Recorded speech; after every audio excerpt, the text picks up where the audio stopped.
സ്ഥാനാർത്ഥികളാണ്, അതിലുപരി ദമ്പതിമാരാണ്. തൃപ്പൂണിത്തുറ നഗരസഭാ തിരഞ്ഞെടുപ്പിൽ NDA ഇത്തവണ ഇറക്കിയിരിക്കുന്ന സ്ഥാനാർത്ഥികൾ ദമ്പതിമാരാണ്. ആദ്യം അവരെ തന്നെ ഒന്ന് പരിചയപ്പെടാം. പേരെന്താണ്? നവീൻ. ഏത് വാർഡിലാണ് മത്സരിക്കുന്നത്? 52 മാരംകുളങ്ങര. ചേച്ചിയുടെ പേരെന്താ? ഷോണിമ നവീൻ. ഏത് വാർഡിലാ? ഇപ്പൊ സിറ്റിംഗ് കൗൺസിലർ ആണ്. അതെ അതെ. ഏത് വാർഡിലാ? ഞാൻ 51-ാം വാർഡ് മാത്തൂര്.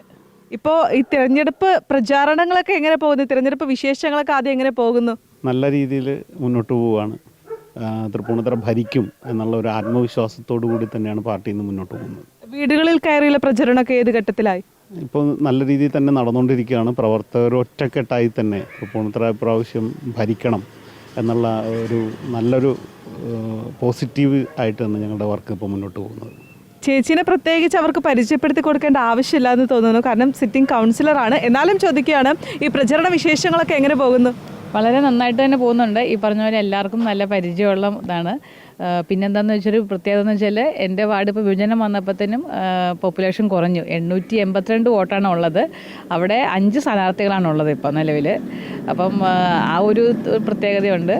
പിന്നെ വളരെ നന്നായി തന്നെ പോകുന്നു. പ്രവർത്തനം സമ്പർക്കമാണെങ്കിലും വളരെ നന്നായി തന്നെ മുന്നോട്ട് പോകുന്നുണ്ട്. പ്രവർത്തകരൊക്കെ നല്ല ആക്റ്റീവായിട്ട് അവർ വളരെ എന്താ പറയുക, അവർക്ക് ഭയങ്കര ഒരു നല്ല ഊർജ്ജത്തോടെയാണ് അവർ പോകുന്നത്.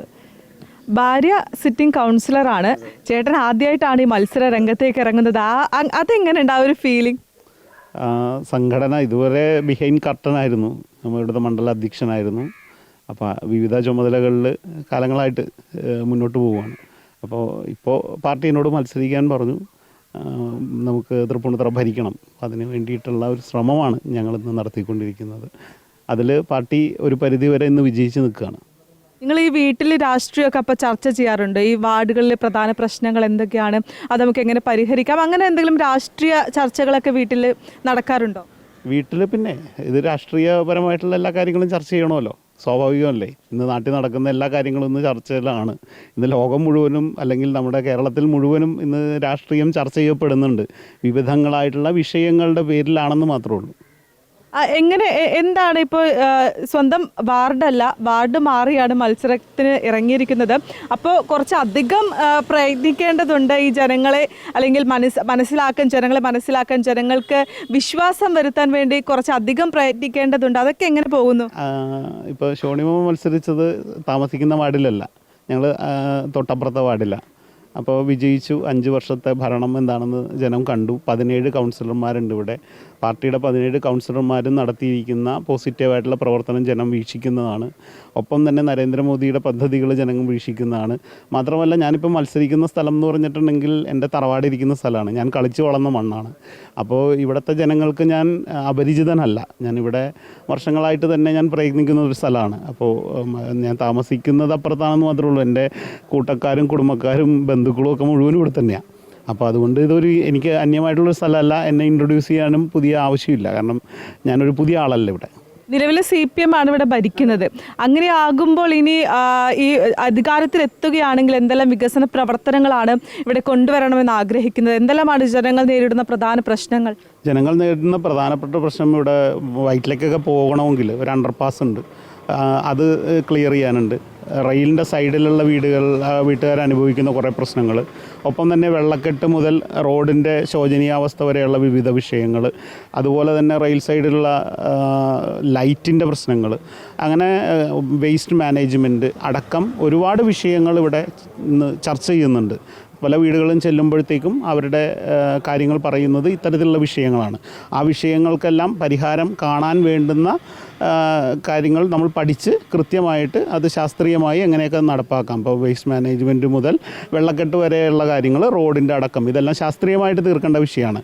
അല്ലാതെ വെറുതെ ഒരു വാഗ്ദാനത്തിൽ ഒതുങ്ങേണ്ടതല്ല. അതെല്ലാം ശാസ്ത്രീയമായി പഠിച്ച് 5 വർഷത്തെ ഒരു പ്രവർത്തന പദ്ധതി തയ്യാറാക്കിയിട്ട് അത് പരിഹരിക്കും. അതാണ് ലക്ഷ്യം. ചേച്ചി ഇപ്പോൾ സിറ്റിംഗ് കൗൺസിലറാണ്. അപ്പോൾ ഭർത്താവ് ഇപ്പോൾ മത്സരിക്കാൻ ഇറങ്ങുകയാണ്. എന്തെങ്കിലും ഉപദേശങ്ങളൊക്കെ കൊടുക്കാറുണ്ടോ? അങ്ങനെ കൊടുക്കാറില്ല, എന്നാലും ഇടയ്ക്കൊക്കെ ഉപദേശിക്കാറുണ്ട്. എന്തൊക്കെയാണ് പ്രധാനമായി പറയുക? പ്രത്യേകിച്ച് ജനങ്ങൾ എന്താണ് പറയുന്നതെന്ന് കേൾക്കണം. നമുക്ക് ക്ഷമയാണ് ഏറ്റവും അത്യാവശ്യം. അപ്പം അവർ പറയുന്നതെല്ലാം കേൾക്കുക, നമ്മൾ എന്നിട്ട് വേണം മറുപടി പറയാൻ എന്ന് പറയാറുണ്ട്. പിന്നെ എല്ലാവരോടും ഒരേപോലെ നല്ല രീതിയിൽ എല്ലാവരും ഒരേപോലെ കാണുക. ഇവിടെ ജാതി മത രാഷ്ട്രീയം ഇല്ലാണ്ട് എല്ലാവരും ഒരേപോലെ കാണാൻ പറ്റണം എന്നാണ് എൻ്റെ ഒരു അനുഭവം കൊണ്ട് ഞാനത് പറയാറുള്ളത്. ഈ നിലവിൽ കൗൺസിലറായി തന്നെ ഇരിക്കുമ്പോൾ നിരവധി വികസന പ്രവർത്തനങ്ങളൊക്കെ കൊണ്ടുവന്നിട്ടുണ്ട്. ഇനി വീണ്ടും തിരഞ്ഞെടുക്കുകയാണെങ്കിൽ മറ്റെന്തെങ്കിലും പദ്ധതികൾ കൊണ്ടുവരണമെന്ന് ആഗ്രഹിക്കുന്നുണ്ടോ? ഉണ്ട്. ഇപ്പോൾ 5 വർഷം എനിക്കൊന്ന് ഏകദേശം അത്യാവശ്യം നല്ല തന്നെ പ്രവർത്തിക്കാൻ സാധിച്ചിട്ടുണ്ടത്.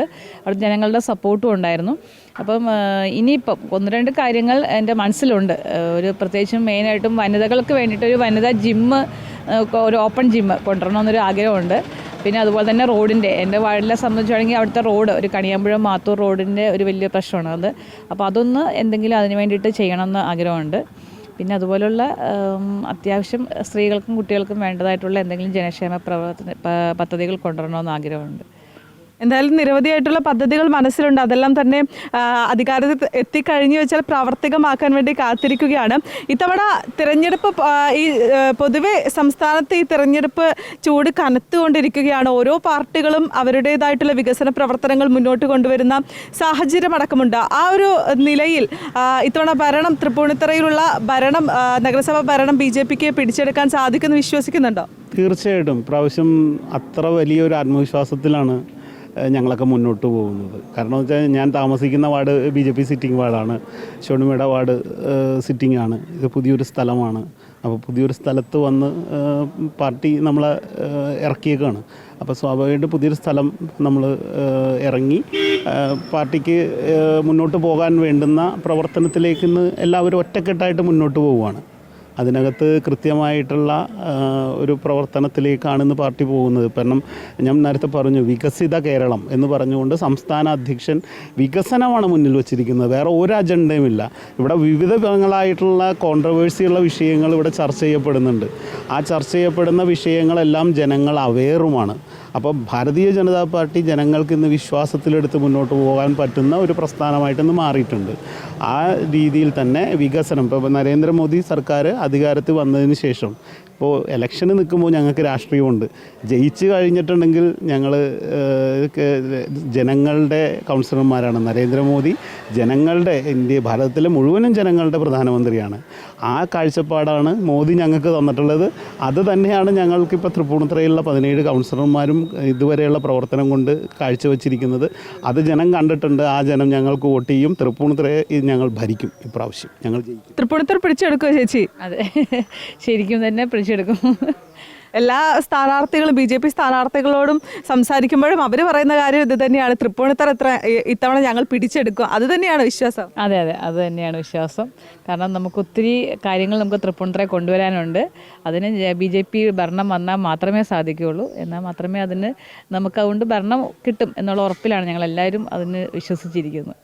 ജനങ്ങൾക്ക് ഏറ്റവും അടുത്ത് അവരുടെ പ്രശ്നങ്ങൾ പറയാൻ സാധിക്കുന്ന ആളുകളാണ് ഈ തദ്ദേശ തിരഞ്ഞെടുപ്പിലടക്കം മത്സരിക്കുന്നത്. അത്രത്തോളം വിശ്വാസത്തിലാണ് ഓരോ ജനങ്ങളും ഈ തദ്ദേശ തിരഞ്ഞെടുപ്പിൽ സ്ഥാനാർത്ഥികളെ തിരഞ്ഞെടുക്കുന്നതും അവർക്ക് വേണ്ടി പ്രവർത്തിക്കാൻ ഒരാളെ തിരഞ്ഞെടുക്കുന്നത്.